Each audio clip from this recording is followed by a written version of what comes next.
Chapter 44. Fedir is lost in his mind, wondering of the recent event.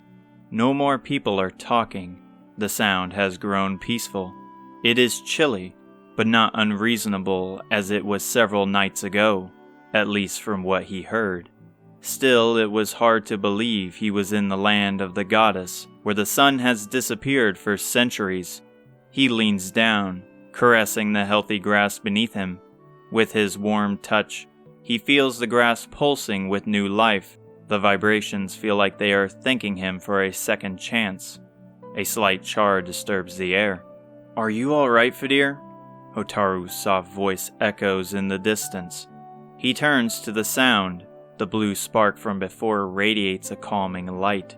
"You should head back inside. A full day hasn't even passed." He was worried. From the way her aura flickers inconsistently, she is still injured.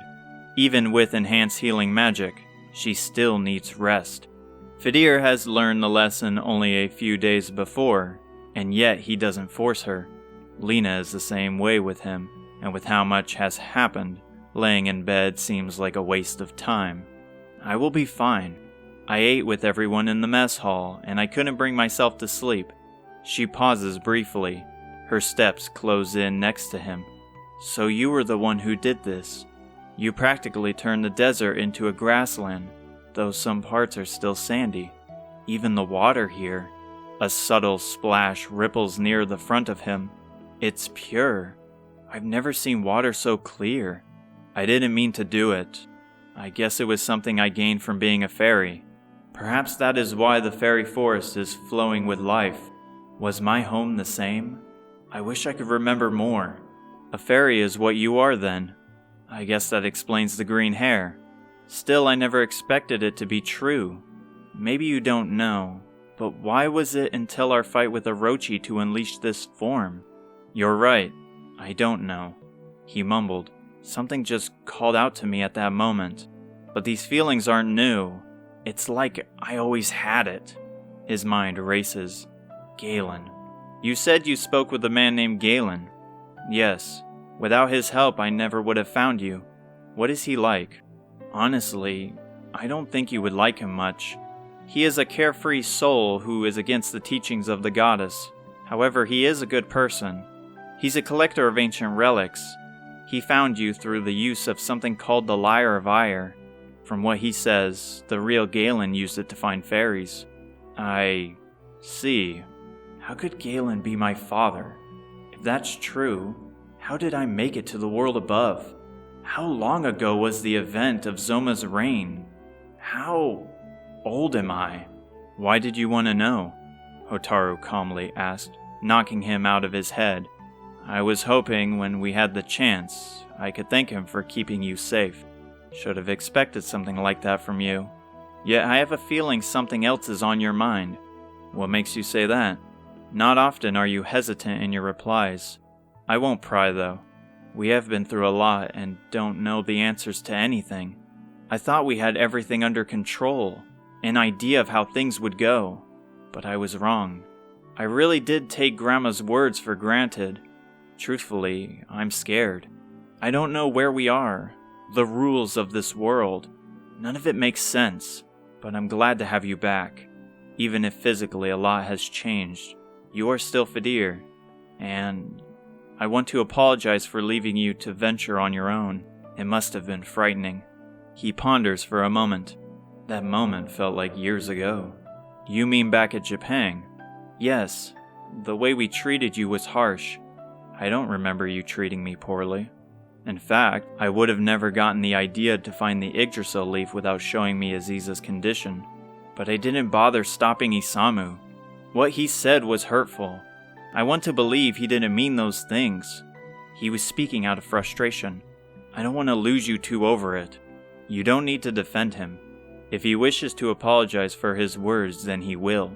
And don't worry, I don't hate him. We've been through too much for that. He's a good friend. I have already forgiven him, not for justice, but for my peace. Like you said, a lot has changed and things are different. I'm sure he has too." An alluring smell of roses closes in. Graceful steps comb through the grass as someone approaches. Did I disturb your romantic outing? Fedir spins to the enticing sound. Like soft music, singing in a calming rhythm. Hotaru is left in silence, though her nervousness radiates violently. You look beautiful, she finally said. Thanks, sweetheart, but I'm used to it. A shame our little angel boy can't witness my lustrous charm, she teases, her breath smelling of mint. Her captivating aura has dimmed, yet still is a bright, grasping pink. Did you need something from me, Lena? Not this time. Most of the injured are resting up for the night. I just figured I couldn't find this little one anywhere. Makes sense for her to wander out to find her savior. Hotaru chuckles. Her aura has calmed down. I couldn't sleep. Sorry for not letting you know. Ease yourself, little one. I ain't your mom. You can do what you want. Oh, Hotaru chirped. I learned a few things on how to reach Zoma. I met with Robin and he told me of 3 relics. So Robin came from this world, Fedir interjected. I'm guessing the Sunstone is one of them. A sound of shuffling is near and a gentle warmth pulsates. Fedir reaches his arm, carefully given a warm rock that fits nicely in his fist.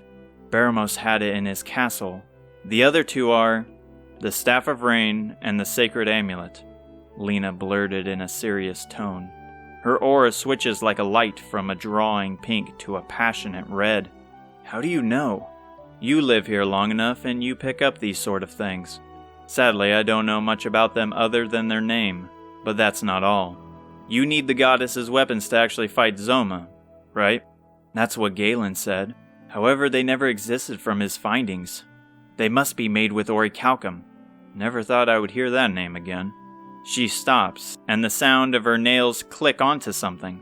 Here, little one. This is for you, then. Consider it a special delivery. Hotaru grunts. Something heavy collides with her palms. How did you get this? A rich guest at my old show. Cute thing. He handed me this as a gift, saying it was the most valuable metal in the world. Unfortunately, most didn't know what it was.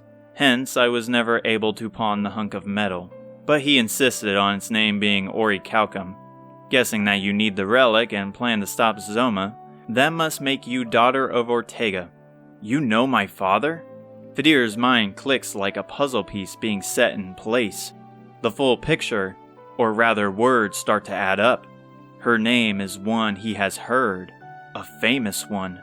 Wait a minute. You are the #1 dancer of Asham.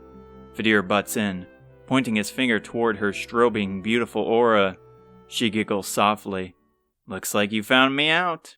Yes, I was known as the most beautiful woman in the world, one to rival Queen Isis herself. But then how did you meet my father?